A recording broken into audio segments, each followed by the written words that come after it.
ಚೋಟ ಗೆಲ್ತಾರೆ, ನಳಿನಣ್ಣ ಜೊತೆಗಿದ್ದಾರೆ, ಎಲ್ಲ ಶಾಸಕರಿದ್ದಾರೆ, ಏನು ತೊಂದರೆ ಇಲ್ಲ, ಕಾರ್ಯಕರ್ತರಿದ್ದಾರೆ ಅಂತ ಹೇಳಿ ಮೈ ಮರೆಯಕ್ಕೆ ಹೋಗ್ಬೇಡಿ. ಇವತ್ತು ಕಾಸರಗೋಡು ಏನಾಗಿದೆ? Modiji versus all other parties ಅಲ್ಲ, ಇವತ್ತು ನಡೀತಾ ಇರೋದು Modiji versus rest of the world. ನಿಮ್ ಜೀವನದಲ್ಲಿ ಏನಿದೆ ನಳಿನಣ್ಣ? ಏನು ಒಂದು ಒಳ್ಳೆ ಬಟ್ಟೆ ಹಾಕಲಿಲ್ಲ, ಓಡಾಡ್ಲಿಲ್ಲ, ಏನಿಲ್ಲ. ಯಾವಾಗ ನೋಡ್ರಿ ಅಲ್ವಾಗ ಆಟ, ಅದು ಯಾವ್ದು ಯಕ್ಷಗಾನ, ಇನ್ನೊಂದು ಯಾವ್ದೋ ನಾಗಮಂಡಲ, ನಿಮ್ದು ಏನು ಓಡಾಡ್ತಾ ಇರೋರು. ಪಂಪೆಲ್ಲು ಸರ್ಕಲ್ ಅಂತ ಎಷ್ಟೆಷ್ಟು ಮೀಮ್ಗಳು ಮಾಡ್ರಿ, ಎಷ್ಟೆಷ್ಟು ಬೈದ್ರಿ. ಆದ್ರೆ ಯಾರು ಪಾಪದ ಕೂಸು ಅಂತ ನಿಮಗೆ ಗೊತ್ತಾ? ಅಲ್ಲಿ ನೀರ್ ನಿಲ್ತೋ ನಳಿನಣ್ಣನ್ ಬೈ, ಅಲ್ಲಿ ಕುಂಠಿತವಾಗಿ ಕೆಲಸ ನಡೀತಾ ಇದೆ ನಳಿನಣ್ಣನ್ ಬೈ. ಸಮಸ್ಯೆನೇ ಅರ್ಥ ಆಗ್ಲಿಲ್ಲ. ಬಹುಶಃ ಅವ್ರ ಮಕ್ಕಳು ಇಬ್ರು ಕೂಡ, 2 ಹೆಣ್ಮಕ್ಳು ಕಾಲೇಜಿಗೆ ಹೋಗ್ತಾ ಇದ್ದಾರೆ, ಅಪ್ಪನ ಆಬ್ಸೆನ್ಸ್ ಅಲ್ಲೇ ಬೆಳೆದು ಬಿಟ್ಟಿದ್ದಾರೆ.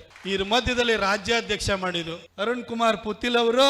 ನೀವು ಪುತ್ತೂರಿನಲ್ಲಿ ಏನ್ ಮಾಡಿದ್ರಿ, ಮೈಸೂರಿನಲ್ಲಿ ಅಷ್ಟೇ ಮಾಡುವಂತ ಶಕ್ತಿ ನನಗೂ ಇದೆ. ಸಂಘಟನೆ ಶಕ್ತಿಯಿಂದ ಯಾರನ್ನು ಬೇಕಾದ್ರೂ ಗೆಲ್ಲಿಸ್ತೀವಿ ಅಂತ ಹೇಳ್ತಾ ಇರುವಂತ ಸಂದರ್ಭದಲ್ಲೂ ಕೂಡ ಸಂಘಟನೆಯೇ ಸೆಟದು ನಿಂತು ಒಬ್ಬ ವ್ಯಕ್ತಿಯ ಪರವಾಗಿ ನಿಂತ್ಕೊಂಡು ನ್ಯಾಯ ಕೊಡಬೇಕು ಅಂತ ಏನಾದ್ರು ಕೇಳಿದ್ದು ಒಂದು ಕ್ಷೇತ್ರ ಇತ್ತು ಅಂತಂದ್ರೆ ಅದು ಪುತ್ತೂರು ಕ್ಷೇತ್ರ. ನಾನೇನು ಬಹಳ ಉಗ್ರ ಭಾಷಣವನ್ನು ಮಾಡ್ತೀನಿ ಅಂತೇನು ಭಾವಿಸ್ಬೇಡಿ. ಆದರೆ ನನಗೆ ನಳಿನಣ್ಣ ಫೋನ್ ಮಾಡಿದ್ರು, ಆಮೇಲೆ ನಮ್ಮ ಸುಲೋಚನಾ ಭಟ್ ಅವರು ಕೂಡ ಫೋನ್ ಮಾಡಿದ್ರು. ಪುತ್ತೂರಿನಲ್ಲಿ ನಮ್ಮ ಕ್ಯಾಪ್ಟನ್ ಬ್ರಿಜೇಶ್ ಚೌಟ ಅವರ ಚುನಾವಣಾ ಪ್ರಚಾರಕ್ಕೆ ನೀನು ಬರಬೇಕು ಅಂತೇಳಿ ಹೇಳಿ ನನಗೆ ಹೇಳಿದರು. ನಳಿನಣ್ಣ ಹೇಳಿದ ಮೇಲೆ ನಾನು ಇಲ್ಲ ಅಂತ ಹೇಳೋಕ್ಕಾಗಲ್ಲ. ಅವರ ಅಧ್ಯಕ್ಷರು ಮತ್ತು ನಾನು ಉಪಾಧ್ಯಕ್ಷ ಆಗಿದ್ದಂತನು. ಹಾಗಾಗಿ ನನ್ನನ್ನು ಕಳೆದ 10 ವರ್ಷಗಳಲ್ಲಿ ದೆಹಲಿನಲ್ಲಿ ನನಗೆ ಕೆಲಸ ಮಾಡೋದನ್ನು ಕಲಿಸ್ಕೊಟ್ಟಂಥವ್ರು. ಪ್ರಾರಂಭದಲ್ಲಿ ನಾನು ಸಂಸದನಾಗಿ ಹೊಸದಾಗಿ ಹೋಗಿದ್ದಾಗ ಸುಮಾರು 6 ತಿಂಗಳ ಕಾಲ ಅವರ ಮನೆಯಲ್ಲೇ ನನಗೆ ಆಶ್ರಯನ ಕೊಟ್ಟಂಥವ್ರು ನಳಿನಣ್ಣ. ಹಾಗಾಗಿ ಈ ಒಂದು ಚುನಾವಣೆಗೆ ಬರಬೇಕು ಅಂತಂದಾಗ ಎಂತಹ ನನಗೆ ದೊಡ್ಡ ಮನುಷ್ಯ ಅಂತ ನನಗೆ ಅನ್ನಿಸ್ತು. ಯಾಕೆಂತಂದರೆ ತನಗೆ ಟಿಕೆಟ್ ಸಿಕ್ಕಿಲ್ಲದಿರುವಂಥ ಸಂದರ್ಭದಲ್ಲೂ ಕೂಡ ಯಾರಿಗೆ ಟಿಕೆಟ್ ಕೊಟ್ಟಿದ್ರು, ಅದು ಚೌಟ ಅವ್ರಿಗೆ ಕೊಟ್ಟಿದ್ರು ಕೂಡ ಕರ್ಕೊಂಡು ಹೋಗ್ಬೇಕು, ಅವ್ರನ್ನ ಇಲ್ಲಿಂದ ಡೆಲ್ಲಿಗೆ ಕಳಿಸ್ಬೇಕು ಅಂತೇಳಿ ಹೇಳಿ ವೈಯಕ್ತಿಕವಾಗಿ ಏನೇ ಬೇಸರಗಳಿದ್ರೂ ಕೂಡ ಅದನ್ನು ಮರೆತು ಪಕ್ಷಕ್ಕೋಸ್ಕರವಾಗಿ ನಿಸ್ವಾರ್ಥವಾಗಿ ಯೋಚನೆ ಮಾಡುವಂತ ಅವರ ಮನಸ್ಸಿಗೆ ಮೊದಲನೇದಾಗಿ ಹ್ಯಾಟ್ಸ್ ಆಫ್ ಟು ಹಿಮ್. ಇನ್ನು ನೇರವಾಗಿ 1-2 ವಿಚಾರಗಳಿಗೆ ಬರೋದಾದ್ರೆ, ಇವತ್ತು ನಳಿನಣ್ಣ ಇರ್ಬೋದು, ನಾನಿರ್ಬೋದು, ಅಥವಾ ಇಲ್ಲಿ ಹರೀಶ್ ಪೂಂಜಾ ಅವರು ಕೂಡ ಇದ್ದಾರೆ. ಹರೀಶ್ ಪೂಂಜಾ ಅವ್ರ ಹೆಸರು ಹೇಳಿದ್ನಲ್ವ, ನಮ್ಮ ಯುವ ನಾಯಕರು. ನಾನು ಯುವ ಮೋರ್ಚಾದ ರಾಜ್ಯಾಧ್ಯಕ್ಷ ಆಗಿರಬೇಕಾದ್ರೆ ಹರೀಶ್ ಪೂಂಜಾ ಬೆಳತಂಗಡಿ ಅಂತ ಕ್ಷೇತ್ರದಲ್ಲಿ ಏನು ಮಾಡ್ಬೋದು ಅಂತ ಯೋಚನೆ ಮಾಡಿದ್ರೆ ಜಿಲ್ಲಾಧ್ಯಕ್ಷರಾಗಿ ಬೆಳತಂಗಡಿ ಕ್ಷೇತ್ರದಲ್ಲಿ ಭಾರತೀಯ ಜನತಾ ಪಕ್ಷವನ್ನು ಒಂದು ರೀತಿ ಕೆಳಮಟ್ಟದಿಂದಲೂ ಕಟ್ಟಿ, ಅಂದರೆ ತಳಮಟ್ಟದಿಂದ ಕಾರ್ಯಕರ್ತರನ್ನ ಒಂದು ಯುವ ಪಡೆಯನ್ನು ಕಟ್ಟಿ ಶಾಸಕರಾದಂಥವರು. ಅವರು ಕೂಡ ಇವತ್ತು ಶಾಸಕರಾಗಿದ್ದರೆ ಇಲ್ಲಿ ಎಷ್ಟೋ ಜನ ವೇದಿಕೆಯಲ್ಲಿ ಇಲ್ಲಿರುವಂಥವ್ರು, ವೇದಿಕೆ ಮುಂಭಾಗದಲ್ಲಿರುವಂಥವ್ರು ಕೂಡ ಮುಂದೊಂದು ದಿನ ಯಾರು ಶಾಸಕರು ಸಂಸದರು ಆಗಬಹುದಾದರೆ ಅದು ಭಾರತೀಯ ಜನತಾ ಪಕ್ಷದಲ್ಲಿ ಮಾತ್ರ ಸಾಧ್ಯ. ಕಾರ್ಯಕರ್ತನನ್ನ ಕೈ ಹಿಡಿಯುವಂತಹ, ವೇದಿಕೆ ಕೊಡುವಂತಹ, ಅವನ ಬೆಳೆಸುವಂತಹ ಒಂದು ಪದ್ಧತಿ, ವಾಡಿಕೆ ಏನಾರು ಇತ್ತು ಅಂತಂದ್ರೆ ಅದು ನಮ್ಮ ಭಾರತೀಯ ಜನತಾ ಪಕ್ಷದಲ್ಲಿ ಮಾತ್ರ. 2014ರಲ್ಲಿ ಅದಕ್ಕಿಂತ ಮೊದಲು ನಾನು ಕ್ವೀನ್ಸ್ ರೋಡ್ನಲ್ಲಿ ಕನ್ನಡಪ್ರಭದಲ್ಲಿ ವಾರದ ಅಂಕಣವನ್ನು ಬರ್ಕೊಂಡಿದ್ದೆ. ನಾನು ಬಹುಶಃ ಈ ವೇದಿಕೆಯಲ್ಲಿರುವಂಥ ಬಹಳಷ್ಟು ಜನ, ಅಥವಾ ವೇದಿಕೆ ಮುಂಭಾಗದಲ್ಲಿರೋರು, ಅಥವಾ ರಾಜ್ಯ BJPನಲ್ಲಿರುವಂಥವ್ರು ಎಷ್ಟೋ ಜನಕ್ಕೆ ಮೋದಿಜಿ ಅಂತ ಹೆಸರೇಳಿಗೂ ಕೂಡ ಹೆದರುವಂಥವ್ರು ಇದ್ರು. ಯಾಕಂದರೆ ಗುಜರಾತ್ ವೈಲೆನ್ಸ್ ಆದ ನಂತರ, ಗೋಧ್ರಾ ವೈಲೆನ್ಸ್ ಆದ ನಂತರ ಯಾರೂ ಅವ್ರ ಹೆಸರನ್ನ ಅಷ್ಟಾಗಿ ಹೇಳ್ತಿರ್ಲಿಲ್ಲ. ಯಾಕೆಂತಂದರೆ ಮಾಧ್ಯಮಗಳು ಮುಗಿಬೀಳ್ತಾ ಇದ್ದು. ಆಗ 2004 ಜೂನ್ 19ನೇ ತಾರೀಕು, ಅಂದರೆ ಆ ಒಂದು ಮೇ ತಿಂಗಳಲ್ಲಿ ನಡೆದಂಥ ಚುನಾವಣೆಯಲ್ಲಿ ವಾಜಪೇಯಿ ಅವರ ಸರ್ಕಾರ ಹೋಗಿತ್ತು. ಗುಜರಾತ್ ಹಿಂಸಾಚಾರವೇ ಸೋಲಿಗೆ ಕಾರಣ ಅಂತ ವಾಜಪೇಯಿ ಅವರು ಕೂಡ ಟೀಕೆಯನ್ನು ಮಾಡಿದ್ರು, ಚಂದ್ರಬಾಬು ನಾಯ್ಡು ಅವರು ಕೂಡ ಟೀಕೆ ಮಾಡಿದ್ರು. ಆಗ ನಾನೊಂದು 2004 ಜೂನ್ 19ನೇ ತಾರೀಕು ಹರಕೆ ಕುರಿ ಹುಡುಕುತ್ತಿರುವ ವಾಜಪೇಯಿ ಅಂತ ಹೇಳಿ ವಾಜಪೇಯಿ ಅವ್ರನ್ನು ಕೂಡ ಟೀಕೆ ಮಾಡಿ ಅವತ್ತು ಮೋದಿ ಅವ್ರನ್ನ ನಾನು ಡಿಫೆಂಡ್ ಮಾಡಿದ್ದೆ. ಅದಾದ ನಂತರ ಸತತವಾಗಿ ಮೋದಿ ಅವ್ರ ಬಗ್ಗೆ ಲೇಖನವನ್ನು ಬರಿತಾ ಹೋದೆ. 2008 ಮೇ 8ನೇ ತಾರೀಕು ಅರುಣ್ ಜೇಟ್ಲಿ ಅವ್ರನ್ನ ಕರೆಸಿ, ಅದು ಮೈಚಾ ಜಯದೇವರು ಇಲ್ಲ ಇವತ್ತು, ಮೋದಿಜಿಯವರ ಒಂದು ಬಯೋಗ್ರಫಿಯನ್ನು ಬರೆದೆ, ನರೇಂದ್ರ ಮೋದಿ ಯಾರು ತುಳಿದ ಹಾದಿ ಅಂತ ಹೇಳಿ ಪುಸ್ತಕವನ್ನು ಬರೆದು ಇಡೀ ರಾಜ್ಯಾದ್ಯಂತ ಮೋದಿಜಿಯವರ ಬಗ್ಗೆ ಜನರ ಅರಿವನ್ನು ಹೆಚ್ಚು ಮಾಡಲಿಕ್ಕೆ ಪ್ರಯತ್ನವನ್ನು ಮಾಡಿದೆ. 2013ರಲ್ಲಿ ಮೋದಿ ಮುಸ್ಲಿಂ ವಿರೋಧಿ ಅಂತ ಇನ್ನೊಂದು ಪುಸ್ತಕವನ್ನು ಬರೆದೆ. ಅದನ್ನು ಸ್ವತಃ ಮೋದಿಜಿಯವರೇ 2013 ನವೆಂಬರ್ 17ನೇ ತಾರೀಕು ಪ್ಯಾಲೇಸ್ ಗ್ರೌಂಡ್ ಬೆಂಗಳೂರಿನಲ್ಲಿ ಬಂದಾಗ ಅವರಿಗೆ ಕೊಟ್ಟು ಇನ್ಫಾರ್ಮಲ್ಲಿ ಅವರಿಗೆ ಉದ್ಘಾಟನೆಯನ್ನು ಮಾಡಿಸಿದೆ. ಮೋದಿಜಿಯವರ ನೆನಪಿನ ಶಕ್ತಿ ಹೇಗೆ ಅಂತಂದರೆ, ನಾನು ಅವ್ರನ್ನ 2008ರಲ್ಲಿ ಭೇಟಿಯಾಗಿದ್ದು. ಗಣೇಶ್ ಕಾರ್ಣಿಕರು ನನ್ನ ಜೊತೆ ಇದ್ದರು. ಆಗ ನಾನು ಕೂದಲನ್ನ ಶಾರ್ಟಾಗಿ ಕೂದಲು ಇದು ಮಾಡಿದ್ದೆ, ಚಿಕ್ಕ ಹುಡುಗನ ಥರ ಕಾಣಿಸ್ತಿದ್ದೆ. ನನಗೆ ಬರೆದಿದ್ದು ಅಂತ ಫೋನಲ್ಲಿ ಅಷ್ಟೇ ಕಾಂಟ್ಯಾಕ್ಟ್ ಇದ್ದಿದ್ದು. ಮಾಹಿತಿಯನ್ನು ತೆಗೆದುಕೊಂಡು ನಾನು ಬರೆದು ಪುಸ್ತಕನ ಅವ್ರಿಗೆ ಕೊಡ್ಲಿಕ್ಕೆ ಹೋದಾಗ ಮೋದಿಜಿಯವರಿಗೆ ನನ್ನನ್ನು ನೋಡಿ ಆಶ್ಚರ್ಯ ಆಯಿತು. ನಂಬಲಿಕ್ಕೆ ಆಗಲಿಲ್ಲ, ಒಬ್ಬ ಹುಡುಗ ಬಂದು ಬರೆದಿದ್ದಾರೆ ನನ್ನ ಬಗ್ಗೆ ಪುಸ್ತಕ ಅಂತ. ಅದಾಗಿ ಒಂದು 3 ತಿಂಗಳಲ್ಲಿ ಕರೆ ಬಂತು ಮತ್ತೆ ನನಗೆ, ಆ ಪುಸ್ತಕದ ಕಾಪಿರೈಟನ್ನು ನೀನು ಗುಜರಾತಿಗೆ ಟ್ರಾನ್ಸ್ಲೇಟ್ ಮಾಡಬೇಕು, ಅದನ್ನು ಕೊಡು ಅಂತ ಹೇಳಿದ್ರು. ಒಬ್ಬರು ಭಾವನಾ ಮೆಹ್ತಾ ಅಂತ ಹೇಳಿ ದಾವಣಗೆರೆಯವರು, ಅವರು ಗುಜರಾತಿಗೆ ಅವರು ಮದುವೆಗೆ ಅಲ್ಲಿಗೆ ಹೋಗಿದ್ರು. ಅವ್ರಿಗೆ ಕನ್ನಡ ಬರ್ತಾಯಿತ್ತು. ಅವರು ಕನ್ನಡದಿಂದ ಅವರಿಗೆ ಗುಜರಾತಿಗೆ ಟ್ರಾನ್ಸ್ಲೇಷನ್ ಕೂಡ ಆಯಿತು. ಸಿಂಹ ಪುರುಷ ಅಂತ ಹೇಳ್ಬಿಟ್ಟು ಆ ಪುಸ್ತಕದ ಟೈಟ್ಲು. ಅದಾಗಿ ಸುಮಾರು 5 ವರ್ಷಗಳ ನಂತರ 2013ರಲ್ಲಿ ನಾನು 2ನೇ ಪುಸ್ತಕವನ್ನು ಬರೆದು ಮೋದಿಜಿಯವ್ರನ್ನ ಭೇಟಿಯಾಗಲಿಕ್ಕೆ ಅಂತ ಹೇಳಿ ಅರಮನೆ ಮೈದಾನಕ್ಕೆ ಹೋದಾಗ ಪ್ರಹ್ಲಾದ್ ಜೋಶಿ ಅವರು ಅಧ್ಯಕ್ಷರು, ಆರ್ ಅಶೋಕ್ ಅವರು ಜೊತೆಗೆ ಬಂದವರು ನನಗೆ ಆರ್ ಅಶೋಕ್ ಅವರು ಪರಿಚಯ ಮಾಡಲಿಕ್ಕೆ ಅಂತ ಮೋದಿಯವರ ಹತ್ರ ಹೋಗಿ, ಇವರು is a very famous writer ಇನ್ ಕನ್ನಡ ಅಂತ ಹೇಳ್ಬಿಟ್ಟು ನನ್ನ ಪರಿಚಯ ಮಾಡ್ಲಿಕ್ಕೆ ಹೋದರು. ಮೋದಿಜಿಯವರು ನನ್ನ ಕೈ ಹಿಡಿದು ಎಳೆದು ನನ್ನ ತಪ್ಕೊಂತ ಬೆನ್ನಿಗೆ ಹೊಡಿತಾ ಹೇಳಿದ್ರು, ಏತೋ ಮೇರಾ ಪುರಾಣ ದೋಸ್ತೆ ಅಬ್ಬ ಮೋಟೆ ಹೋಗೆ ಅಂತಂದ್ರು. ನಾನು ಮೀಸೆ ಬಿಟ್ಬಿಟ್ಟಿದ್ದೆ, ದಪ್ಪನೂ ಆಗಿದ್ದೆ ಅವಾಗ. ಅಂದರೆ ಮೋದಿಜಿಯವರು 5 ವರ್ಷದ ನಂತರ ನೋಡಿದ್ರು ಕೂಡ ಅಷ್ಟು ಅವರಿಗೆ ನೆನಪಿನ ಶಕ್ತಿ ಇತ್ತು. ಆ ಮೋದಿಜಿಯವರಿಗೆ ಆ ಗುರುತಿಸುವಂಥ ಗುಣದಿಂದಾಗಿ ಈ ಪಕ್ಷದಲ್ಲಿರುವಂತಹ ಒಂದು ಆ DNA ಟ್ಯಾಲೆಂಟನ್ನು ಗುರುತಿಸಿ ವೇದಿಕೆ ಕೊಡುವಂಥ ಗುಣದಿಂದಾಗಿ 2014ರಲ್ಲಿ ಮೋದಿಜಿ ಅವರು ಯಾವತ್ತು ಸಂಸತ್ತನ್ನು ಪ್ರವೇಶ ಮಾಡಿದ್ರು ಅವತ್ತು ನನಗೂ ಕೂಡ ಸಂಸತ್ತನ್ನು ಪ್ರವೇಶ ಮಾಡುವಂಥ ಅವಕಾಶವನ್ನು ಮೋದಿಜಿಯವರು ಈ ಪಕ್ಷ ನನಗೆ ಕೊಡ್ತು. ಇಂಥ ಪಕ್ಷ 15 ವರ್ಷ ನಳಿನಣ್ಣನ ಸಂಸದರನ್ನಾಗಿ ಮಾಡಿದೆ, ನನ್ನನ್ನು 10 ವರ್ಷ ಸಂಸದರನ್ನು ಮಾಡಿದೆ. ತಾಯಿ ರೀತಿ ನಮ್ಮನ್ನು ಕಂಡಿದೆ. ಈ ಪಕ್ಷ ಯಾರಿಗೇ ತೀರ್ಮಾನ ಮಾಡಿ ಟಿಕೆಟ್ ಅನ್ನು ಕೊಟ್ಟರು ಕೂಡ ಅವರ ಗೆಲುವಿಗೆ ಈಗ ಬ್ರಿಜೇಶ್ ಚೌಟ ನಳಿನಣ್ಣನ ಒಬ್ಬ ತಮ್ಮನಾಗಿ ಅವರು ನೋಡಿ ನಳಿನಣ್ಣ ಇವತ್ತು ಅವರ ಗೆಲುವಿಗೆ ಅವರು ಹೋರಾಟ ಮಾಡ್ತಾ ನಿಂತಿದ್ದಾರೆ. ಅದೇ ರೀತಿ ನಾನು ಕೂಡ ಒಬ್ಬ ಸಹೋದರನಾಗಿ ಇವತ್ತು ಅವರ ಚುನಾವಣಾ ಪ್ರಚಾರಕ್ಕೆ ನಾನು ಬಂದಿದ್ದೀನಿ. ಬಂಧುಗಳೇ, ಇವತ್ತು ವಾತಾವರಣ ನೋಡಿದರೆ ದೇಶಾದ್ಯಂತ ಒಳ್ಳೆ ವಾತಾವರಣ ಕಾಣಿಸ್ತಾ ಇದೆ. 400 ಪಾರ್ ಅಂತ ನಾವೇ ಹೇಳ್ತಾ ಇದ್ದೀವಿ. ಖರ್ಗೆ ಅವ್ರ ಬಾಯಿಂದಲೂ ಕೂಡ ಬಂದಿದೆ. ಆದರೆ ನಾನು ಈ ವೇದಿಕೆಯಲ್ಲಿ ನಾವು 400ಕ್ಕಿಂತ ಜಾಸ್ತಿ ಗೆದ್ದು ಬಿಡ್ತೀವಿ ಅನ್ನೋ ಅತ್ಯುತ್ಸಾಹ ಇದೆಯಲ್ಲ, ಈ ಅತ್ಯುತ್ಸಾಹ ಮುಳುವಾಗಬಾರದು ಅನ್ನೋದನ್ನು ಹೇಳಲಿಕ್ಕೆ ಬಂದಿದ್ದೀನಿ. 2004ರಲ್ಲಿ ಇಡೀ ದೇಶಾದ್ಯಂತ ಯಾವ ರೀತಿ ವಾತಾವರಣ ಇತ್ತು ಅಂತ ಹೇಳಿದ್ರೆ, 1998ರಲ್ಲೇ ನ್ಯೂಕ್ಲಿಯರ್ ಟೆಸ್ಟ್ ಮಾಡಿ ಜಗತ್ತಿಗೆ ನಾವು ಯಾರಿಗೋಕ್ಕಿಂತ ಕಡಿಮೆ ಅಲ್ಲ ಅಂತ ಹೇಳ್ಬಿಟ್ಟು ಒಂದು ತೋರಿಸಿದಂತಹ ವ್ಯಕ್ತಿ ಅಟಲ್ ಬಿಹಾರಿ ವಾಜಪೇಯಿ. ಸರ್ವ ಶಿಕ್ಷಣ ಅಭಿಯಾನವನ್ನು ಪ್ರಾರಂಭ ಮಾಡಿದವರು ಅಟಲ್ ಬಿಹಾರಿ ವಾಜಪೇಯಿ. ಸುವರ್ಣ ಚತುಷ್ಪಥ ಹೆದ್ದಾರಿ ಅಂತ ಹೇಳಿ ಇವತ್ತು ಇಡೀ ದೇಶಾದ್ಯಂತ ರೋಡ್ ನೆಟ್ವರ್ಕ್ ನ ಇಂಪ್ರೂವ್ ಮಾಡಿದಂಥ ವ್ಯಕ್ತಿ ಅಟಲ್ ಬಿಹಾರಿ ವಾಜಪೇಯಿ. ಅಷ್ಟು ಮಾತ್ರ ಅಲ್ಲ, ಇವತ್ತೇನು ಅನ್ನಭಾಗ್ಯ ಅಂತ ನೀವು ಹೇಳ್ತಿರಲ್ಲ, ಅನ್ನಭಾಗ್ಯ ಇದೆಯಲ್ಲ ಅದನ್ನು ಒರಿಜಿನಲ್ ಆಗಿ 2000ರಲ್ಲಿ ಇಡೀ ಜಗತ್ತಿನ ನಾಯಕರು ಮಿಲೇನಿಯಂ ಬರ್ತಿದೆ, ಹೊಸ ಸಹಸ್ರಮಾನ ಬರ್ತಾ ಇದೆ. ಈ ಸಹಸ್ರಮಾನದ ಚಾಲೆಂಜಸ್ ಏನು ಅಂತ ಹೇಳಿ ವಿಶ್ವಸಂಸ್ಥೆಯಲ್ಲಿ ಒಟ್ಟಿಗೆ ಸೇರಿದಾಗ ಅವರಿಗೆ ಸಹಸ್ರಮಾನದ ಏನು ಚಾಲೆಂಜಸ್ ಸವಾಲುಗಳೇನು ಅಂತ ಹೇಳಿದ್ರೆ, ಒಂದು ಹಸಿವು, ಇನ್ನೊಂದು ಶಿಕ್ಷಣ, ಇನ್ನೊಂದು ಆರೋಗ್ಯ ಅಂತ ಹೇಳ್ಬಿಟ್ಟು ಮಿಲೇನಿಯಂ ಡೆವಲಪ್ಮೆಂಟ್ ಗೋಲ್ಸ್ ಅಂತ ಇಟ್ಕೊಂಡ್ರು. ಅದಕ್ಕೆ ಅನುಗುಣವಾಗಿ 2000 ಅದೇ ವರ್ಷ ಅಟಲ್ ಬಿಹಾರಿ ವಾಜಪೇಯಿ ಅವರು ಅಂತ್ಯೋದಯ ಅನ್ನ ಯೋಜನೆ ಅಂತ ಪ್ರಾರಂಭ ಮಾಡಿದ್ರು. ಅಂತಹ ಅದ್ಭುತವಾದಂಥ ಯೋಜನೆಯೇ ಇವತ್ತು ನಿಮ್ಗೇನು ಫುಡ್ ಸೆಕ್ಯೂರಿಟಿ ಆ್ಯಕ್ಟ್ ಅಂತ ಹೇಳ್ತೀರಿ, ಅದು 2013ನಲ್ಲಿ ಆ್ಯಕ್ಟ್ ಆಗಿ ಬಂತು. ಆದರೆ ಉಚಿತವಾಗಿ ಅಕ್ಕಿಯನ್ನು ಕೊಡುವಂಥ ಯೋಜನೆ ತಂದಂಥವ್ರು ಅಟಲ್ ಬಿಹಾರಿ ವಾಜಪೇಯಿ ಅವರು. ಅಂತಹ ಅಟಲ್ ಬಿಹಾರಿ ವಾಜಪೇಯಿ ಅವರು ಇಡೀ ದೇಶದಲ್ಲೇ ಏನು ಪ್ರಾಮುಖ್ಯತೆಯನ್ನು ಪಡ್ಕೊಂಡಿದ್ದಾರೆ, ಪ್ರಸಿದ್ಧರಾಗಿದ್ದಾರೆ. ವಾಜಪೇಯಿ ಗೆಲ್ತಾರೆ ಅಂತ ನಮ್ಮ ಕಾರ್ಯಕರ್ತರು ಉದಾಸೀನ ಪ್ರವೃತ್ತಿಯನ್ನು ತೋರಿದ್ರು. ನಾನು ಹೋಗಿ ಓಟ್ ಕೇಳಲಿಲ್ಲ ಅಂತಂದ್ರೆ ಅವನು ವಾಜಪೇಯಿ ಮುಖ ನೋಡಿ ಓಟ್ ಹಾಕ್ತಾರೆ, ನಾನು ಒಂದು ಓಟ್ ಹಾಕಲಿಲ್ಲ ಅಂತಂದ್ರು ಏನೋ ಉಳಿದವರೆಲ್ಲ ಓಟ್ ಹಾಕ್ತಾರೆ ಅಂತ ಹಿಂಗೆ ಹೇಳಿ ಈ ಉದಾಸೀನ ಪ್ರವೃತ್ತಿ ಏನಿದೆಯಲ್ಲ, ಹಾಗಾಗಿ ಅವತ್ತು ಅಟಲ್ ಬಿಹಾರಿ ವಾಜಪೇಯಿ ಅವರು ಮತ್ತೊಂದು ಅವಧಿಗೆ ಪ್ರಧಾನಿ ಆಗುವಂಥದ್ದನ್ನು ನಾವು ಕಳ್ಕೊಂಡು ಸುಮಾರು 10 ವರ್ಷಗಳ ಕಾಲ ವನವಾಸವನ್ನು ಅನುಭವಿಸಿತು. ಅವತ್ತು ನಮ್ಮ ಕಾರ್ಯಕರ್ತರು ಮಾಡಿದ ತಪ್ಪಿಗೆ ಈ ದೇಶ 10 ವರ್ಷ ವನವಾಸವನ್ನು ಅನುಭವಿಸಿತು. ಅದು ಭಾರತೀಯ ಜನತಾ ಪಕ್ಷಕ್ಕೆ ಆದಂಥ ಹಿನ್ನಡೆ ಅಲ್ಲ, ಅಟಲ್ ಬಿಹಾರಿ ವಾಜಪೇಯಿ ಅವರಂತಹ ಒಬ್ಬ ಧೀಮಂತ ನಾಯಕನನ್ನ ಮತ್ತೆ ಪ್ರಧಾನಿಯಾಗಿ ಕಳ್ಕೊಳ್ಳುವಂಥ ಕೆಲಸವನ್ನು ನಾವು ಮಾಡಿದ್ವಲ್ಲ, ಆ ತಪ್ಪು 2024ರಲ್ಲಿ ಆಗಬಾರದು.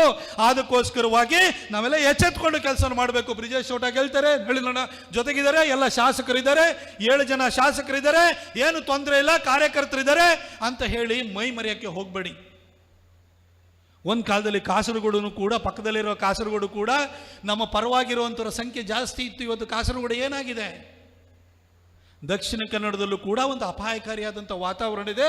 ಹಾಗಾಗಿ ಮೈ ಒಂದು ಎಚ್ಚರವನ್ನು ನೀವು ತಪ್ಪಬೇಡಿ ಅಂತ ಹೇಳೋದಕ್ಕೋಸ್ಕರ ನಾನು ಬಂದಿದ್ದೀನಿ. ಬಂಧುಗಳೇ, ವಾಜಪೇಯಿ ಅವರು ಸೋತ ನಂತರ ಏನೇನು ಪರಿಸ್ಥಿತಿ ಆಯಿತು? ಡೆಲ್ಲಿನಲ್ಲಿ ದೀಪಾವಳಿ ಹಿಂದಿನ ದಿನ ಬಾಂಬ್ ಬ್ಲಾಸ್ಟ್ ಆಗುತ್ತೆ, ಲುಂಬಿನಿ ಗಾರ್ಡನ್ ಅಲ್ಲಿ ಬಾಂಬ್ ಬ್ಲಾಸ್ಟ್ ಆಗುತ್ತೆ, ಚಿನ್ನಸ್ವಾಮಿ ಸ್ಟೇಡಿಯಂ ಅಲ್ಲಿ ಬಾಂಬ್ ಬ್ಲಾಸ್ಟ್ ಆಗುತ್ತೆ, ಮಲ್ಲೇಶ್ವರಂ ಅಲ್ಲಿ ಬಾಂಬ್ ಬ್ಲಾಸ್ಟ್ ಆಗುತ್ತೆ, ಪುಣಾದಲ್ಲಿ ಬಾಂಬ್ ಬ್ಲಾಸ್ಟ್ ಆಗುತ್ತೆ, ಜರ್ಮನ್ ಬೇಕರಿನಲ್ಲಿ ಬಾಂಬ್ ಬ್ಲಾಸ್ಟ್ ಆಗುತ್ತೆ, ಗುಜರಾತ್ನಲ್ಲಿ ಸೂರತ್ನಲ್ಲೂ ಕೂಡ ಬಾಂಬ್ ಬ್ಲಾಸ್ಟ್ ಆಗುತ್ತೆ. ಇಡೀ ದೇಶಾದ್ಯಂತ ಎಲ್ಲ ಕಡೆನೂ ಕೂಡ ಬಾಂಬ್ ಬ್ಲಾಸ್ಟ್ಗಳು ಪ್ರಾರಂಭ ಆಯಿತು. ಹಿಂದೂಗಳ ಮಾರಣ ಹೋಮ ಪ್ರಾರಂಭ ಆಯಿತು. ಮುಂಬೈ ಅಟ್ಯಾಕ್ ಆಯಿತು. ತಕ್ಕ ಪ್ರತ್ಯುತ್ತರ ಕೊಡುವಂತ ಎದೆಗಾರಿಕೆ ಇಲ್ದಂಗಾಯ್ತು. ಸಾಧ್ವಿ ಪ್ರಜ್ಞಾ ಸಿಂಗ್ ಅವ್ರನ್ನ ಒಳಗಾಕಿದ್ರು, ಕರ್ನಲ್ ಪುರೋಹಿತ್ರನ್ನ ಒಳಗಾಕಿದ್ರು. ಪರಿಸ್ಥಿತಿ ಯಾವ ರೀತಿ ಸೃಷ್ಟಿ ಆಯಿತು ಅಂತಂದ್ರೆ, ಹಿಂದೂಗಳು ಭಯದ ವಾತಾವರಣದಲ್ಲಿ ಬದುಕುವಂತಹ ವಾತಾವರಣ 2004ರಿಂದ 2014 ಸೃಷ್ಟಿಯಾದ ನಂತರ ನಮ್ಮ ಕಾರ್ಯಕರ್ತರು ಎಚ್ಚೆತ್ತು ಈ ಸಾರಿ ದೇಶಕ್ಕೆ ಮೋದಿಯನ್ನು ತರಲೇಬೇಕು ಅಂತ ಹೇಳಿ ನೀವೆಲ್ಲ ಮೈಚಳಿ ಬಿಟ್ಟು ನೀವು ಕೆಲಸನ ಮಾಡಿದ್ರಿಂದಾಗೆ 283 ಸೀಟನ್ನು ಗೆದ್ದು ಭಾರತೀಯ ಜನತಾ ಪಕ್ಷ 30 ವರ್ಷಗಳ ನಂತರ ನರೇಂದ್ರ ಮೋದಿಜಿಯವರ ನೇತೃತ್ವದಲ್ಲಿ ಸ್ವಂತ ಬಲದಿಂದ ಸರ್ಕಾರವನ್ನು ಮಾಡಿತು. ಆ ನಿಮ್ಮ ಒಂದು ಓಟ್ ಏನು ಪರಿಣಾಮ ಬೀರಿದೆ ಅನ್ನೋದು ಕೇಳಬೇಕು ಅಂತಂದ್ರೆ, 75 ವರ್ಷದ ಹಿಂದಕ್ಕೆ ಹೋಗಿ. 75 ವರ್ಷದ ಹಿಂದೆ ಇಡೀ ಜಿಯೋ ಪಾಲಿಟಿಕ್ಸ್, ಜಾಗತಿಕ ರಾಜಕಾರಣ ಅಂತ ಹೇಳ್ತೀವಲ್ಲ, ಅದನ್ನು ಕಂಟ್ರೋಲ್ ಮಾಡ್ತಿದ್ದವ್ರು ಯಾರು? ಸೆಕೆಂಡ್ ವರ್ಲ್ಡ್ ವಾರಿಗೆ ಹೋಗಿ. ಸೆಕೆಂಡ್ ವರ್ಲ್ಡ್ ವಾರ್ ಅಲ್ಲಿ ನೀವೆಲ್ಲ ಇತಿಹಾಸವನ್ನ, ಕನಿಷ್ಠ ಇತಿಹಾಸವನ್ನಾದ್ರೂ ಓದಿರ್ತೀರಿ. ಸೆಕೆಂಡ್ ವರ್ಲ್ಡ್ ವಾರ್ನ ಇಡೀ ಕಂಟ್ರೋಲ್ ಮಾಡ್ತಿದ್ದವ್ರು ಯಾರು ಅಂತಂದ್ರೆ 3 ಜನ ಜಾಗತಿಕ ನಾಯಕರಿದ್ರು. ಒಂದು Franklin D Roosevelt, American president, ಇನ್ನೊಂದು ವಿನ್ಸ್ಟನ್ ಚರ್ಚಿಲ್, ಬ್ರಿಟನ್ನ ಪ್ರೈಮ್ ಮಿನಿಸ್ಟರ್ ಇದ್ದಿದ್ದು, ಇನ್ನೊಂದು ಜೋಸೆಫ್ ಸ್ಟಾಲಿನ್, ರಷ್ಯಾದ ಪ್ರೀಮಿಯರ್ ಇದ್ರು. ಜೋಸೆಫ್ ಸ್ಟಾಲಿನ್, ರೂಸ್ವೆಲ್ಟ್, ಚರ್ಚಿಲ್ 3 ಜನ ಇಡೀ ಜಾಗತಿಕ ನಾಯಕತ್ವವನ್ನು ಅವ್ರು ವಹಿಸ್ಕೊಂಡಿದ್ರು. ಇಡೀ ಜಗತ್ತಿನ ರಾಜಕಾರಣವನ್ನ ನಿರ್ಧಾರ ಮಾಡ್ತಾ ಇದ್ರು. 75 ವರ್ಷದ ನಂತರ ನೀವು ಯೋಚನೆ ಮಾಡಿದ್ರೆ, ಇವತ್ತು ಜಾಗತಿಕ ರಾಜಕಾರಣವನ್ನ ನಿರ್ಧಾರ ಮಾಡ್ತಾ ಇರುವಂತವ್ರು, ಇಡೀ ಜಗತ್ತಿನ ನಾಯಕ ಅಂತ ಅನಿಸ್ಕೊಂಡಿರೋರು ಯಾರು? ನರೇಂದ್ರ ಮೋದಿ. ಆ ನರೇಂದ್ರ ಮೋದಿ ಇವತ್ತು ಇಷ್ಟು ದೊಡ್ಡ ನಾಯಕರಾಗಿ ಬೆಳೆಯೋದಕ್ಕೆ ಕಾರಣ ಏನಂತಂದ್ರೆ, ನಿಮ್ಮ ಒಂದು ಓಟು 2014ರಲ್ಲಿ ಕೊಟ್ಟಂತ ನಿಮ್ಮ ಒಂದು ಓಟು 2019ರಲ್ಲಿ ರಿಪೀಟ್ ಮಾಡಿದಂತಹ ಮತ್ತೊಂದು ಓಟು 2024ರಲ್ಲಿ ಮತ್ತೊಂದು ಸಾರಿ ನರೇಂದ್ರ ಮೋದಿಜಿಯವ್ರನ್ನ ಅಭೂತಪೂರ್ವವಾದಂತಹ ಬಹುಮತ ಜೊತೆಗೆ ಗೆಲ್ಲಿಸಿದ್ರೆ ಅನ್ಕ್ವಶನಬಲ್ ಗ್ಲೋಬಲ್ ಲೀಡರ್ ಆಗಿ ಎಮರ್ಜ್ ಆಗ್ತಾರೆ. ಇವತ್ತು ಯುಕ್ರೇನ್ ವಾರ್ ಆಗಲಿ, ಅಲ್ಲಿ ಜೆಲೆನ್ಸ್ಕಿ ಮತ್ತು ಪುಟಿನ್ ಒಟ್ಟಿಗೆ ಕೂರಿಸುವಂತ ತಾಕತ್ ಯಾರಿಗಾರು ಇತ್ತು ಅಂತಂದ್ರೆ ಅದು ನರೇಂದ್ರ ಮೋದಿಗೆ ಅಂತ ಹೇಳಿ ಇವತ್ತು ಅಮೆರಿಕ ಒಪ್ಕೊಳ್ಳುತ್ತೆ. 2014ಕ್ಕಿಂತ ಮೊದಲು ಪಾಕಿಸ್ತಾನ ಏನಾಗಿತ್ತು ಯೋಚನೆ ಮಾಡಿ. ಪಾಕಿಸ್ತಾನ ಒಂದು ರೀತಿಯಲ್ಲಿ ಅಲ್ಲಿಂದ ಗಡಿಯಾಚೆಗೆ ಗುಂಡಾರಿಸಿದ ಕೂಡಲೇ ವಾಪಸ್ ಪ್ರತ್ಯುತ್ತರನ ಕೊಡಬೇಕು ಅಂತ ಹೇಳಿದ್ರೆ ಡೆಲ್ಲಿಯಿಂದ ಆರ್ಡರ್ಸ್ ಬರಬೇಕಿತ್ತು. ಮೋದಿಯವರು ಬಂದರು. ಇವತ್ತು ಪಾಕಿಸ್ತಾನದಲ್ಲಿ ಅಲ್ಲಿಂದ ಗುಂಡಾರಿಸಿದ್ರೆ ಇಲ್ಲಿಂದ ವಾಪಸ್ಸು ಫೈರ್ ಅಟ್ ವಿಲ್ ಅಂತ ಮನಸೋ ಇಚ್ಛೆ ನಮ್ಮವರು ವಾಪಸ್ಸು ಪ್ರತಿಕಾರವನ್ನು ತೆಗೆದುಕೊಳ್ಳಿಕ್ಕೆ ಅಲ್ಲೇ ಅಂತಹ ಒಂದು ಅವಕಾಶವನ್ನ, ಹಕ್ಕನ್ನ ನರೇಂದ್ರ ಮೋದಿಜಿಯವರು ಕೊಟ್ಟರು. ಇವತ್ತು ಪಾಕಿಸ್ತಾನ ಸ್ಥಿತಿ ಏನಾಗಿದೆ ಯೋಚನೆ ಮಾಡಿ. ಪಾಕಿಸ್ತಾನದ ಬಗ್ಗೆ ನಾವು ಯೋಚನೆ ಮಾಡೋದು ಬಿಟ್ಬಿಟ್ಟು ಪಾಕಿಸ್ತಾನ ದಿವಾಳಿ ಆಗುವಂಥ ಸ್ಥಿತಿಗೆ ಹೋಯ್ತು. ಇವತ್ತು ಪಾಕಿಸ್ತಾನದವರು ಬಾಲ ಬಿಚ್ಚಿದ್ರೆ ವಜೀರಿಸ್ತಾನದಲ್ಲೂ ಇನ್ನೊಂದು ಕಡೆ ಬಾಂಬ್ ಬ್ಲಾಸ್ಟ್ಗಳಾಗ್ತಿರ್ತದೆ. ನಮ್ಮ ಇವತ್ತು ಎಕ್ಸ್ಟರ್ನಲ್ ಇಂಟೆಲಿಜೆನ್ಸ್ ಅನ್ನೋದು ಆ ಮಟ್ಟಕ್ಕೆ ಸ್ಟ್ರಾಂಗ್ ಆಗಿದೆ. ಡೋಕ್ಲಾಮ್ನಲ್ಲಿ ಸ್ಟ್ಯಾಂಡ್ ಆಫ್ ಆಯಿತು 2017ನಲ್ಲಿ. ಆ ಡೋಕ್ಲಾಮ್ ಸ್ಟ್ಯಾಂಡ್ ಆಫ್ ಆಗಿರ್ಬೇಕಾದ್ರೆ ಹಿಂದೂಸ್ತಾನ್ ಟೈಮ್ಸ್ ನಲ್ಲಿ ಒಂದು ವರದಿ ಬಂತು. ಅವತ್ತು ಚೈನಾದವರು ಒಳಗಡೆ ಬರಬೇಕಾದ್ರೆ ಅದಕ್ಕಿಂತ ಮೊದಲು 2013ನಲ್ಲೂ ಬಂದಿದ್ರು. ಅದೇ ಡೋಕ್ಲಾಮ್ ಹತ್ರನೇ ಬಂದಿದ್ರು. ಅದೇ ರೀತಿ ಚೂಮರ್ನಲ್ಲಿ ಬಂದಿದ್ರು. ಒಳಗಡೆ ಬಂದ್ಬಿಟ್ಟು ಚೈನೀಸ್ ಆರ್ಮಿ ಒಳಗಡೆ ನಮಗೆ 6-7 ಕಿಲೋಮೀಟರ್ ಒಳಗಡೆ ಬಂದು this land belongs to red army ಅಂತ ಹೇಳಿ ಬ್ಯಾನರ್ ಹಿಡ್ಕೊಂಡು ನಿಂತಿದ್ರು.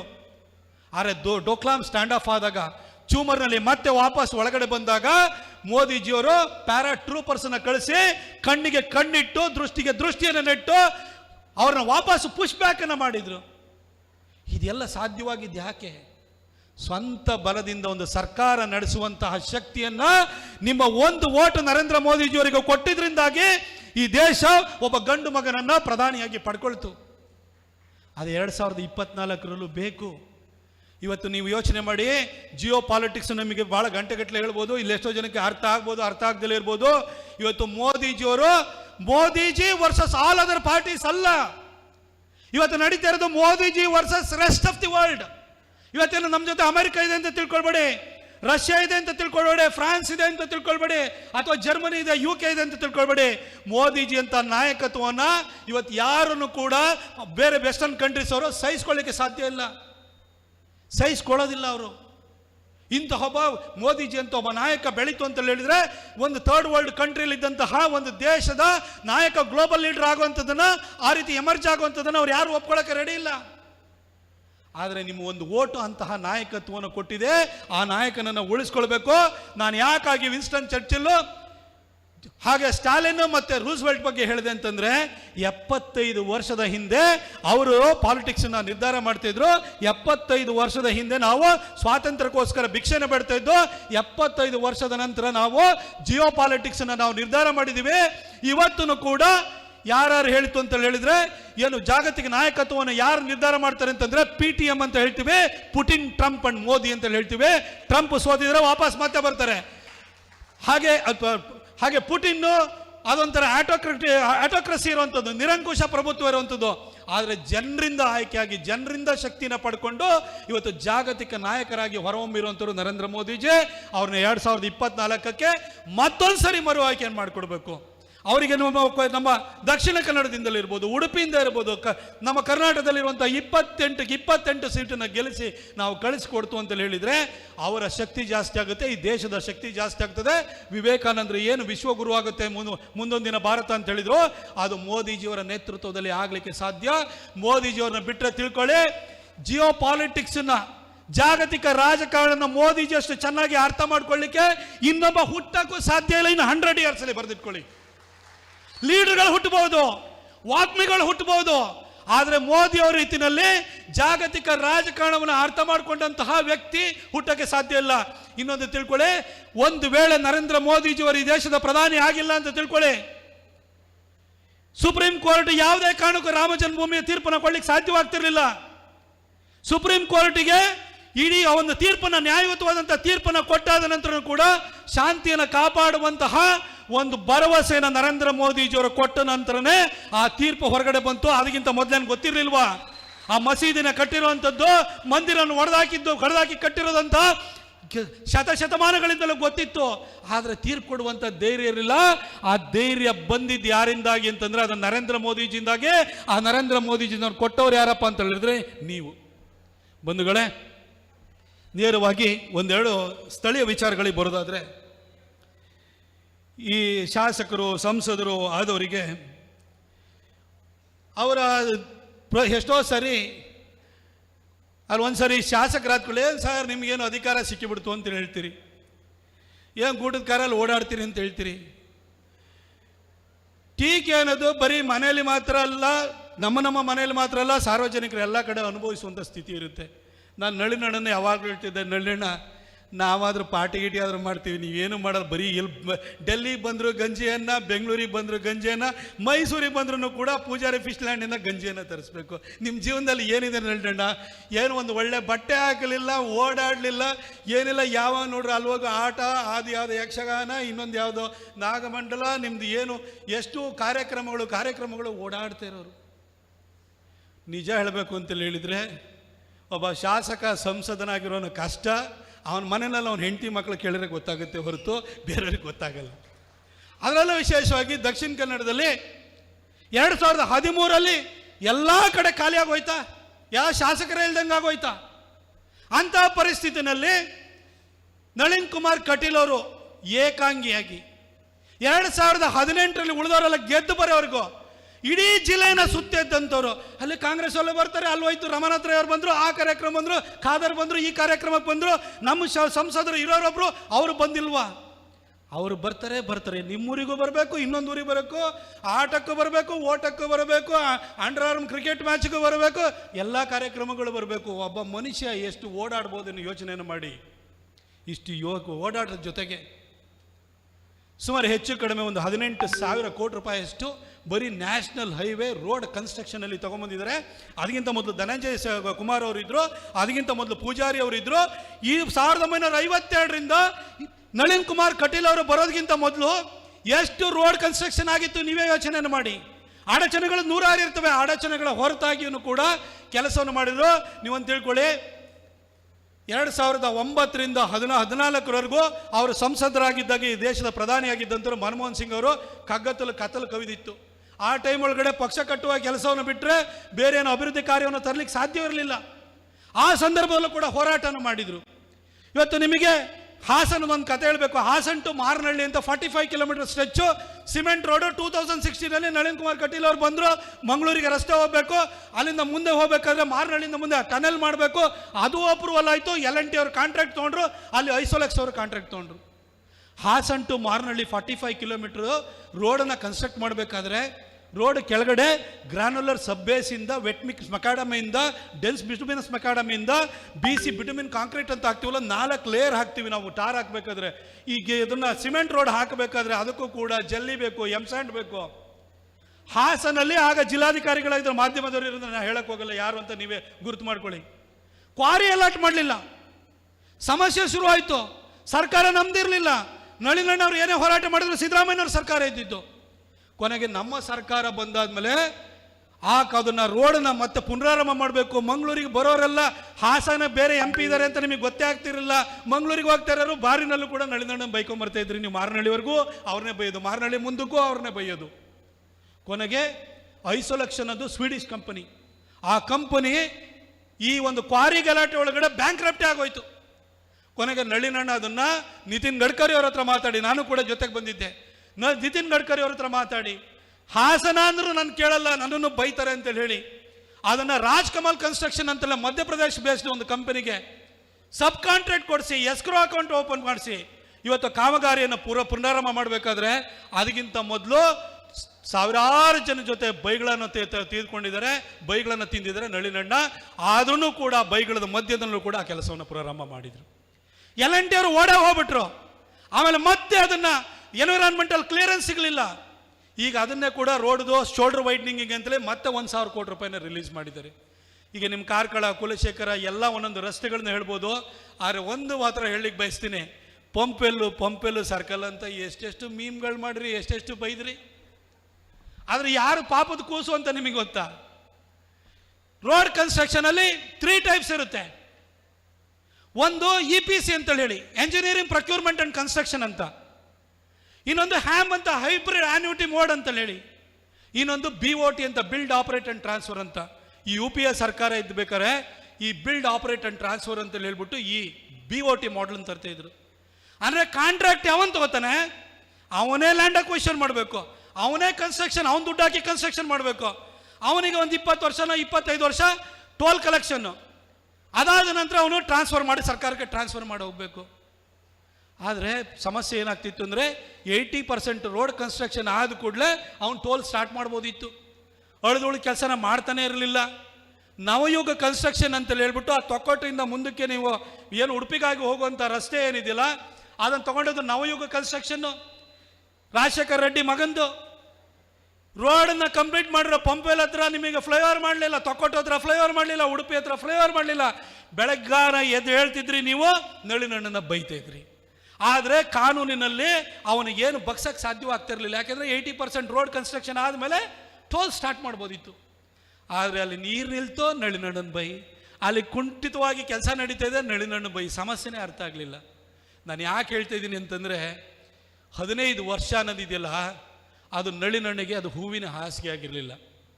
ಬಹುಶಃ ಅವ್ರ ಮಕ್ಕಳು ಇಬ್ಬರೂ ಕೂಡ 2 ಹೆಣ್ಮಕ್ಳು ಕಾಲೇಜಿಗೆ ಹೋಗ್ತಾ ಇದ್ದಾರೆ. ಅಪ್ಪನ ಆಬ್ಸೆನ್ಸಲ್ಲೇ ಬೆಳೆದು ಬಿಟ್ಟಿದ್ದಾರೆ. ಎಷ್ಟೋ ಸರಿ ಅವರೊಬ್ಬ ಅಪ್ಪ ಆಗಿ ಅವರ ಕರ್ತವ್ಯನ ಮಾಡಲಿಕ್ಕಾಗಿರಲ್ಲ. ಅದಕ್ಕೋಸ್ಕರ ಇವತ್ತು ನಾವು ರಾಜಕಾರಣದಲ್ಲಿ ಇವತ್ತು ಏನೋ ಅವರಿಗೆ ಬೇರೆಯವರಿಗೆ ಅವಕಾಶ ಆಗಿರುವಂಥ ಸಂದರ್ಭದಲ್ಲಿ ಒಬ್ಬ ಮನುಷ್ಯ ಏನು ಶ್ರಮನ ಪಟ್ಟಿದ್ದಾನೆ, ಆ ಶ್ರಮಕ್ಕೆ ನಮ್ಮಿಂದ ಒಂದು ಕಿಂಚಿತ್ತು ಅವ್ರ ಬಗ್ಗೆ ಒಂದು ಸಹಾನುಭೂತಿ ಆದರೂ ಇರಲಿ ಅಂತ ನಾನು ನಿಮಗೆ ಹೇಳಲಿಕ್ಕೆ ಬಯಸ್ತಾ ಇದ್ದೀನಿ ಅಷ್ಟೇ. ಇದ್ರ ಮಧ್ಯದಲ್ಲಿ ರಾಜ್ಯಾಧ್ಯಕ್ಷ ಮಾಡಿದ್ದು ನಳ್ಳಣ್ಣಗೆ ಹೇಳ್ತಾ ಇದ್ದೆ, ನಳ್ಳಣ್ಣ ಏನದು ಬೆನ್ನೆಲ್ಲ ನೋವು, ಇಲ್ಲಿಂದ ಕಾರ್ ತಗೊಂಡು ಕಾರವಾರದಿಂದ ಮುಂದಕ್ಕೆ ಹೋಗಿ ಬೆಳಗಾವಿಗೆ ಕಾರಲ್ಲಿ ಹೋಗ್ತಾ ಇದ್ರು.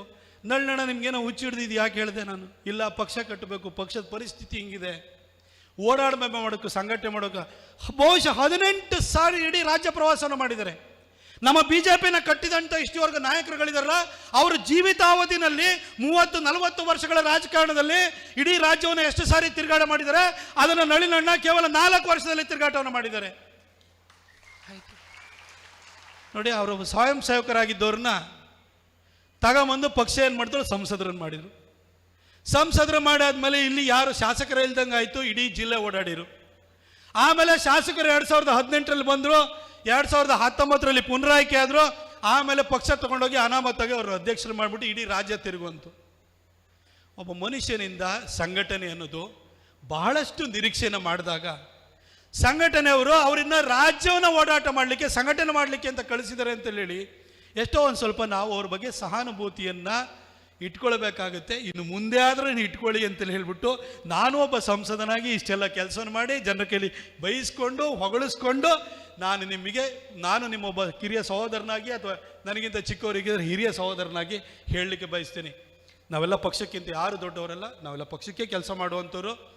ನಾವು ವೈಯಕ್ತಿಕವಾಗಿ ಇಟ್ಕೊಂಡು ನಮ್ಮ ಶಕ್ತಿ ಪ್ರದರ್ಶನವನ್ನು ಮಾಡಬೇಕು ಅಂದರೆ ಮೈಸೂರಿನಲ್ಲಿ ಶಕ್ತಿ ಪ್ರದರ್ಶನ ಮಾಡ್ತಿದ್ದೆ.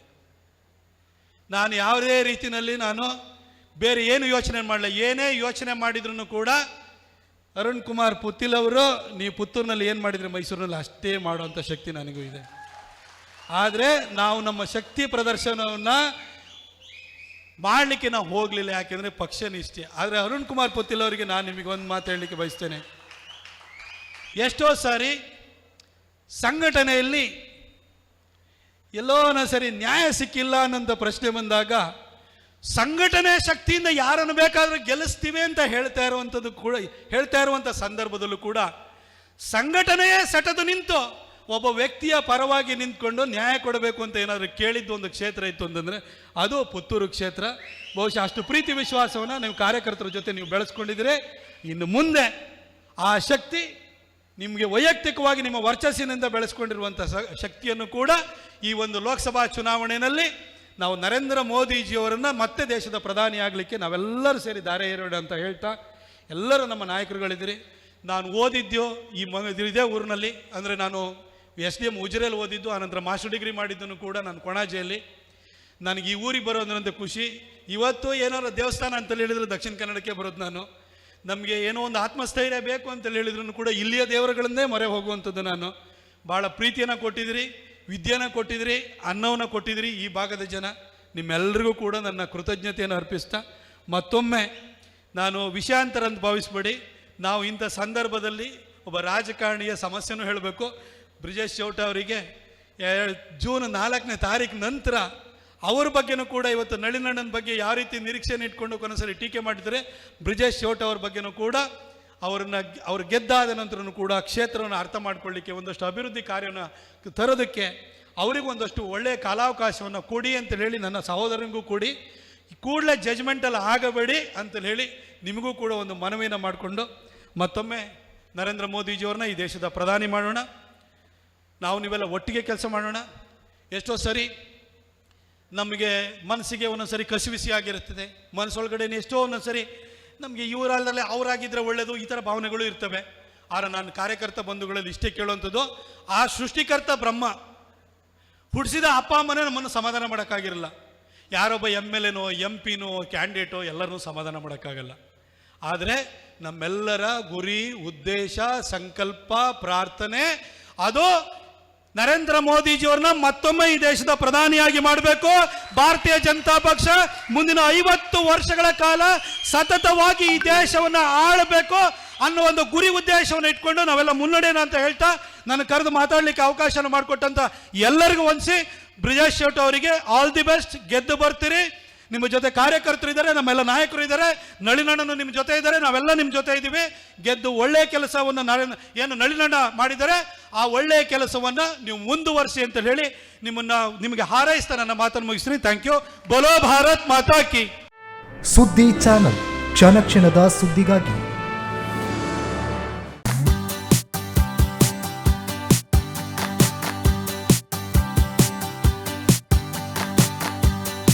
ಜೀವನದ ಶುಭ ಕ್ಷಣಗಳನ್ನು ಅವಿಸ್ಮರಣೀಯಗೊಳಿಸಿ.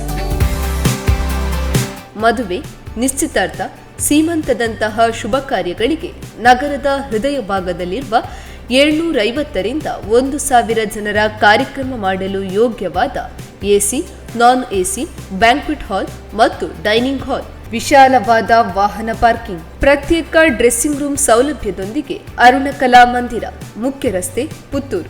8310 91376 9448120 315.